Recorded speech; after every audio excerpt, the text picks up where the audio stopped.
Les évangiles ne sont que des illustrations de grandes vérités. Lorsque nous continuons dans les écrits du Nouveau Testament, nous voyons qu'il nous est parlé beaucoup d'intelligence spirituelle et de compréhension spirituelle. Il nous est dit qu'il faut avoir une oreille pour entendre ce que dit l'Esprit. Une ouïe spirituelle.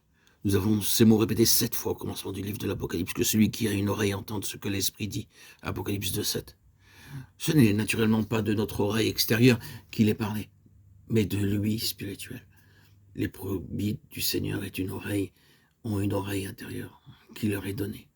C'est-à-dire la faculté d'une intelligence spirituelle, d'entendre spirituellement, et le pouvoir d'entendre ce que personne autre ne saurait entendre par l'écoute naturelle.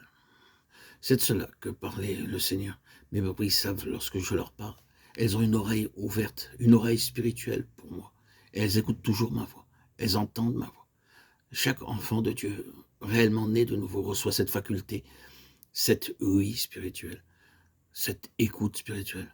C'est pourquoi nous disons, dans les premiers jours de notre vie spirituelle, le Seigneur semble me dire quelque chose. Il semble me dire que je ne dois pas parler comme je le fais, que je ne dois pas me vêtir comme je le fais, et que je ne devais pas aller dans les lieux où j'avais l'habitude d'aller. Et beaucoup de choses semblables. Le Seigneur semble nous dire quelque chose. Il parle dans notre cœur. Il parle dans notre cœur.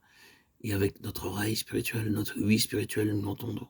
Et à mesure que nous avançons dans la vie chrétienne, cela devient la chose qui gouverne notre vie. Nous entendons le Seigneur spirituellement. Nous cherchons à entendre ce que le Seigneur nous dit. Et lorsque nous entendons sa voix inaudible à l'oreille naturelle, nous traversons un moment critique. Suivrons-nous le chemin de l'ancien Israël ou bien écouterons-nous cette voix spirituelle pour obéir? C'est le message de la lettre aux Hébreux. Ne retournez pas sur cette ancienne base aujourd'hui. Si vous entendez sa voix, n'endurcissez pas vos cœurs comme le fit l'ancien Israël. C'est quelque chose de merveilleux que de voir ses enfants obéir à sa voix. Il n'est pas nécessaire à d'autres de leur dire ces choses. Ce sont de pauvres chrétiens, que ceux à qui il faut toujours dire ce qu'ils doivent faire ou ne pas faire. Ils n'ont pas obtenu cette oreille spirituelle, cette ouïe spirituelle. Les vrais brebis entendent sa voix et elles le suivent.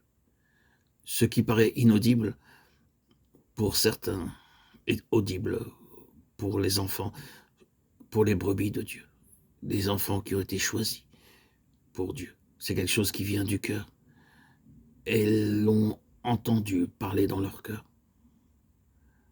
C'est naturellement le sujet de l'intelligence spirituelle dont parle tout le Nouveau Testament. Et vous et moi, frères et sœurs en Christ qui sommes chrétiens, nous sommes supposés avoir cette faculté, cette spiritualité intérieure, cette voix qui nous parle, cette voix audible à notre oreille spirituelle.